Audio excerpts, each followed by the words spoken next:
అతిపెద్ద షాపింగ్ ప్రపంచం సిఎంఆర్ మన గుడివాడలో ప్రముఖ సినీ తారలచే నవంబర్ 27న గొప్ప ప్రారంభం.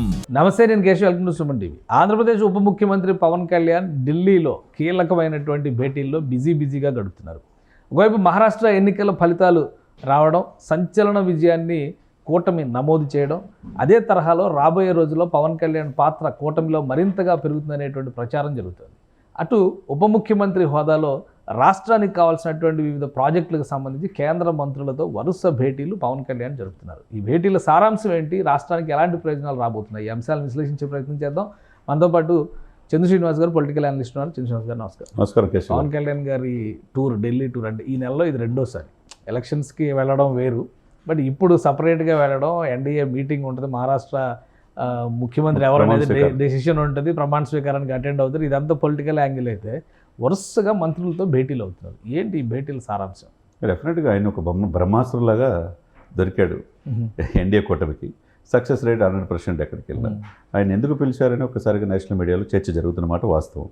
నిన్న మీటింగ్లో పార్లమెంట్ స్పీకర్ ఓం బిర్లా గారి వాళ్ళ అమ్మాయి రిసెప్షన్కి ఉదయ్ శ్రీనివాస్తో పాటు వెళ్ళారు.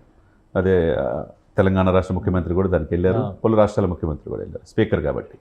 ఇక ఈరోజు మార్నింగ్ మనం చూస్తే సార్, మీరు అన్నట్టు కంటిన్యూగా మినిస్టర్స్ దాదాపు ఒక 6 మంత్రులను ఈరోజు కలవబోతున్నారు. ఆల్రెడీ షెకావత్ గారిని కలిసి టూరిజం ప్రాజెక్ట్స్ 7 ప్రాజెక్టుల మీద ఒక రిప్రజెంటేషన్ ఇచ్చారు.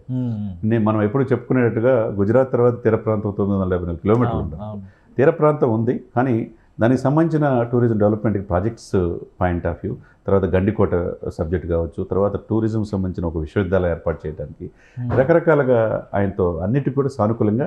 గజేంద్ర సింగ్ షెకావత్ కేంద్ర పర్యాటక శాఖ మంత్రి, అంతకుముందు జలవనరులు చేసాడు, ఇప్పుడు పర్యాటక. కాబట్టి ఆయన పర్యాటక ఎవరిది కందులు దొరికే జనసేన చూస్తుంది. కాబట్టి జనసేన అని కాకుండా రాష్ట్ర ఉప ముఖ్యమంత్రిగా ఆయన బాధ్యత తీసుకుంటారు. కాబట్టి టూరిజం డెవలప్ అయితే ఆంధ్రప్రదేశ్ ఇప్పుడున్న పరిస్థితి, గడ్డు పరిస్థితి బయటకు పడే అవకాశం ఉంది. కాబట్టి అపారమైన సహజ వనరులు ఉన్నాయి, మనకు తెలియని అంశం కాదు. కొబ్బరి తోటలు కేరళ తర్వాత అంత అందాలు ఉన్నాయి. దేశానికి ధాన్యాగారంగా ఉండే ఉభయ గోదావరి జిల్లాలు రైస్ పండిస్తున్నారు. తర్వాత ఇంత తీర ప్రాంతం ఉండి ఎందుకని ఉపయోగించుకోలేకపోయారు గత ప్రభుత్వం. ఉపయోగించుకునే విధంగా 7 ప్రాజెక్ట్స్ సానుకూలంగా స్పందించినట్టుగా ఆయన. దాంతోపాటు ఆయనతో పాటు బాలశౌరి గారు, ఉదయ్ శ్రీనివాసు, షెకావత్ గారు కలిసి ఇద్దరు ఎంపీలు కదా, గెలిచిన ఎంపీలు. ఆ తర్వాత 1 o'clockకి జలశక్తి మంత్రి లలన్ సింగ్ని సిఆర్ పాటిల్ని కలవబోతున్నారు. అంటే జలశక్తి అంటే పోలవరం కావాల్సిన నిధులు కావచ్చు, మిగతా మల్టిపుల్ రిహాబిలిటేషన్ చాలా పెద్ద ప్రాజెక్ట్, చాలా పెద్ద ప్రాజెక్ట్ కాబట్టి దాన్ని కూడా. అంతకుముందు గతంలో ఆ శాఖలకు సంబంధించి చంద్రబాబు నాయుడు గారు పొలదప్పలకు కలిశారు, 15,000 కోట్లు కేటాయించడం కావచ్చు. 2026కి టార్గెట్ పెట్టారు. గత ప్రభుత్వం చేయలేకపోయింది, ఇది పూర్తి చేయడానికి కేంద్ర ప్రభుత్వం కూడా నిధులు ఇస్తుంది. కాబట్టి అది పూర్తయితే ఆంధ్రుల జీవనాడి పూర్తయితే ఆంధ్రప్రదేశ్ చాలా మేలు చేకూరుతుంది. ఇకపోతే అది అయిన తర్వాత నిర్మలా సీతారామన్ భేటీ, అది చాలా కీలకమైన భేటీ. ఎందుకంటే ఆర్థిక శాఖ చేతిలోనే, బడ్జెట్ అంతా చేతిలో ఉంది. ఎప్పుడు లేని విధంగా బడ్జెట్లో ఆంధ్రప్రదేశ్కి ఇంపార్టెన్స్ ఈ పీరియడ్లో మనం చూసాం. కాబట్టి పలు పెండింగ్ ప్రాజెక్ట్స్ కావచ్చు, ఆర్థికపరమైన నిధులు ఏపీకి కేటాయించే విషయంలో ఉప ముఖ్యమంత్రిగా కలవబోతున్నాడు ఫస్ట్ టైం నిర్మలా సీతారామన్. ఆ తర్వాత మనం చూస్తే కనుక అశ్విని వైష్ణవ్ మనం చూసాం. అమరావతిలో మనం 2000 రైల్వే లైన్ శాంక్షన్ చేసింది. రైల్వే జోన్ భూమి పూజ అంటున్నారు. ఇవన్నీ పాయింట్ ఆఫ్ వ్యూలో ఉప ముఖ్యమంత్రి హోదాలో ప్రభుత్వం తరపున అశ్విని వైష్ణవ్ కలవటం అనేది మొన్న కూడా అభినందించారు, మనం చూసాం.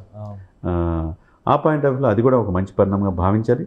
ఆ తర్వాత లలన్ సింగ్ ఇప్పుడు పంచాయతీరాజ్, ఇప్పుడు ఈయన శాఖ పంచాయతీరాజ్, ఈయన పరిధిలో ఈయన శాఖ కాబట్టి పంచాయతీలకి, గ్రామాలకి నిధులు ఏమున్నాయి, అందులో main connectivity Panchayati Raj central sponsored schemes ఉంటాయి, ఈయన పరిధిలో ఉంటుంది. అదేవిధంగా దీనికి సహాయ మంత్రి కూడా మన గుంటూరు ఎంపీ గారే, పెమ్మసాని గారు. కాబట్టి పంచాయతీరాజ్కి విరివిగా చక్కగా నిధులు తీసుకొచ్చి రాష్ట్రాలు, గ్రామాలు సర్వతోముఖ అభివృద్ధిగా ముందుకెళ్తానికి అవకాశం ఉంటుంది. కీలకమైన శాఖలు ఈ చేతిలో. సో వరుసగా అఫీషియల్ మీటింగ్సే ఉన్నాయి, షెడ్యూల్ అయ్యి ఉన్నాయి. ఇవన్నీ కూడా అఫీషియల్ మీటింగే. తర్వాత రేపు అనేది చాలా కీలకం. రేపు ప్రధానమంత్రి మోదీ గారు, తర్వాత ఉపరాష్ట్రపతి ధన్ఖడ్ను కూడా కలవబోతున్నాడు. అంటే ఇప్పుడు రాజ్యాంగం 75 సంవత్సరాలు పూర్తయింది, రాజ్యాంగం అమల్లోకి వచ్చి దాంట్లో పార్లమెంట్ హాల్లో మీటింగ్ జరుగుతున్నాయి. కాబట్టి రేపు ప్రధానమంత్రి గారిని, ఉపరాష్ట్రపతిని కలవబోతున్నారు. అంటే నెక్స్ట్ ఎలక్షన్స్ కూడా ఏదో ప్రత్యేకమైన ప్రతిపాదనలు ఉన్నాయంటున్నారు. ఇటు అఫీషియల్ ఇవే ఉన్నాయా, లేదంటే పొలిటికల్ ఎజెండా కూడా ఉందా? లేదు, పొలిటికల్ ఎజెండా కూడా ఉంది. ఇవన్నీ కూడా అఫీషియల్గా ప్రభుత్వం తరఫున ఆంధ్రప్రదేశ్ రావాల్సిన వివిధ శాఖలకు మధ్య సమన్వయంతో ఆ శాఖలు రావాల్సిన నిధుల గురించి మాట్లాడటం. ఇకపోతే మోదీ గారికి ఉన్న సాన్నిధ్యం ఎన్డీఏలో ఒక బ్రహ్మాస్త్రంలాగా ఈయన కనపడుతున్నాడు. తమిళనాడులో వెళ్ళినా హిందూ సనాతన ధర్మాన్ని ఎత్తుకున్నా, మహారాష్ట్రలో 100% స్ట్రైక్ రేట్ చూసుకున్నా, ఎక్కడ చూసినా ఈయన ఒక ట్రబుల్ షూటర్లా కనపడుతున్నాడు. కాబట్టి మోదీ గారు, అమిత్ షా గారు ప్రత్యేకంగా దృష్టి పెట్టి పెద్దలతో మాట్లాడి రేపు ఆయనకి ఒక మంచి బాధ్యత, మనం అనుకుంటే ఎన్డీఏ కన్వీనర్ కో-కన్వీనర్ బాధ్యతలు అప్పచెప్పే అవకాశం ఉందని తెలుస్తుంది. దీంతో పాటు అతి త్వరలో జరిగే ఢిల్లీ ఎన్నికలు, బీహార్ ఎలక్షన్స్ కావచ్చు, ఢిల్లీలో కూడా తెలుగు వాళ్ళు ఎక్కువగా ఉన్నారు కాబట్టి అక్కడ ఇతను ఉపయోగించుకోవాలనేది చర్చలు జరుగుతున్నట్టు తెలుస్తుంది. ఆ తర్వాత తమిళనాడులో ఎలక్షన్లో కూడా పవన్ కళ్యాణ్ గారిని, అంటే దక్షిణ భారతదేశాల నుంచి ఆనాటి పివి నరసింహారావు తర్వాత అత్యంత ప్రజాదరణ పొందిన వ్యక్తిగా పవన్ కళ్యాణ్ గారు కనపడుతున్నాడు. కాబట్టి ఎన్డీఏలో ఈజ్ ద కీ రోల్ అనేది అర్థమైపోయింది. కాబట్టి మీరు ఈ 2 రోజులు ఎప్పుడు లేని విధంగా, ఏ రోజు చంద్రబాబు నాయుడు గారు వెళ్ళేవారు కానీ పవన్ కళ్యాణ్ గారు ఇంకా చంద్రబాబు నాయుడు గారు గవర్నమెంట్ లో మంత్రులు కూడా ఢిల్లీ వెళ్తున్నారు. జగన్ గారు గవర్నమెంట్ ఎప్పుడు ఆయన తప్పితే బుగ్గన రాజేంద్రనాథ్ విజయసాయి రెడ్డి తప్పితే ఎవరు కనపడేవాళ్ళు. అవునవును. ఒక రకంగా రాష్ట్రానికి దీని వలన మేలు జరుగుతుందని భావించవచ్చు. కేశవ్ గారు 100% సార్. మంత్రులకి స్వేచ్ఛ ఉంటే ఆ శాఖలకి ఏం కావాలో తెచ్చుకోవడానికి అవకాశం ఉంటుంది. మనం చూసాం, నాదెండ్ల మనోహర్ గారు వెళ్ళారు, మిగతా సత్యకుమార్ వెళ్ళి, మిగతా శాఖ అందరూ వెళ్ళారు, కొల్లు రవీంద్ర గారు, నారాయణ గారు, ఆల్మోస్ట్ మంత్రులు అందరూ వెళ్ళారు. ఇది డే 1 నుంచి జరుగుతుంది. అంటే వర్క్ డిస్ట్రిబ్యూషన్ డే 1 నుంచి ఇక్కడ జరుగుతుంది. కాబట్టి ఈ రోజు ప్రతి ఒక్కళ్ళు ఆ బాధ్యతగా చేసుకున్నారు. మీరన్నట్టు గత 5 సంవత్సరాలు ఏ చేయాలన్నా ఆయన పోయి వెంకటేశ్వర్ల యొక్క ప్రతిమ, మిగతా శాలువా కప్పేసి ఈయన, మీరన్నట్టు ఈయన ఒక్కడే, జగన్మోహన్ రెడ్డి గారు, ఆ తర్వాత బొగ్గన, లేకపోతే విజయసాయి రెడ్డి గారు, ఈ ముగ్గురే ఉంటారు తప్పితే ఇంక మంత్రులు ఎవరు. అప్పుడప్పుడు మిథున్ రెడ్డి అంటే పెద్దిరెడ్డి మిథున్ రెడ్డి అని ఆయన ఫ్యామిలీ అనుకోండి. కాబట్టి ఇక మంత్రులకి స్వేచ్ఛ లేదు, ఇక్కడ మంత్రులకి స్వేచ్ఛ ఉంది, వర్క్ డిస్ట్రిబ్యూషన్ ఉంది. కాబట్టి చంద్రబాబు నాయుడు గారు ఏం చేయాలి, పవన్ కళ్యాణ్ గారు ఏం చేయాలి, మంత్రులు ఏం చేయాలి అనేది సిస్టమేటిక్ ఉంది. టూరిజం పైన ఎక్కువ ఫోకస్ పెట్టేట్టు కనిపిస్తుంది. పవన్ కళ్యాణ్ గారు అదే మాట్లాడుతున్నారు, చంద్రబాబు నాయుడు గారు అదే మాట, దానికి ఒక ఇండస్ట్రీ స్టేటస్ కూడా ఇస్తున్నామని చెప్పని చంద్రబాబు నాయుడు గారు అనౌన్స్ చేశారు. అవునండి. సో ఆంధ్రప్రదేశ్లో ఎంప్లాయ్మెంట్ జనరేషన్కి కానీ, రెవెన్యూ మోడల్కి కానీ టూరిజమే ఎక్కువ అవకాశాలు కల్పించే ఇది ఉంది అని అనుకుంటుందా ప్రభుత్వం? 100% సార్. మనం డ్రోన్ షో మనం చూసే కనుక 4 లక్షల మంది ఉపాధి వస్తుంది డ్రోన్ ఇండస్ట్రీ. ఫస్ట్ టైం అంత షో మనం ఎప్పుడు చూడాలి. ఆ తర్వాత స్కీ ప్లేన్ ఒకటి 40 నిమిషాల్లో అక్కడ వెళ్ళి దర్శనం చేసుకొని ఇక్కడికి వచ్చేట్టుగా ఏర్పాటు చేస్తున్నారు. అది టూరిజంలో భాగంగా చూడాలి.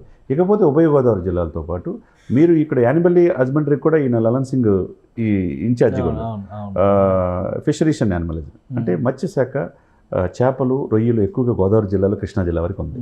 కాబట్టి దానికి సంబంధించింది కూడా కేంద్ర ప్రభుత్వం నుంచి ముందు తీసుకొస్తే కనుక డెఫినెట్గా సక్సెస్ అయ్యే అవకాశం ఉన్నది. ఇకపోతే గోదావరి జిల్లాలు కావచ్చు, తీర ప్రాంతం అప్ టు కృష్ణపట్నం వరకు కావచ్చు, 974 కిలోమీటర్లు ఉన్నది. కాబట్టి కేంద్ర ప్రభుత్వం సకాలంలో స్పందిస్తే డెఫినెట్గా రాష్ట్రం అభివృద్ధి చెంది ఎంప్లాయ్మెంట్, దానివల్ల ఎంప్లాయ్మెంట్ జనరేట్ అవ్వడానికి స్పష్టంగా అవకాశాలు ఉన్నాయి. రైట్. థ్యాంక్ యూ చంద్ర శ్రీనివాస్ గారు. ఇది ఢిల్లీలో పవన్ కళ్యాణ్ ఉప ముఖ్యమంత్రి హోదాలో జరుపుతున్నటువంటి పర్యటనలు ఇవి. వరుసగా కేంద్ర మంత్రులందరితో భేటీలు కావడం, రాష్ట్రానికి కావాల్సినటువంటి వివిధ ప్రాజెక్టులకు సంబంధించిన ప్రతిపాదనని ఆయన కేంద్రం ముందర ఉంచుతున్నారు.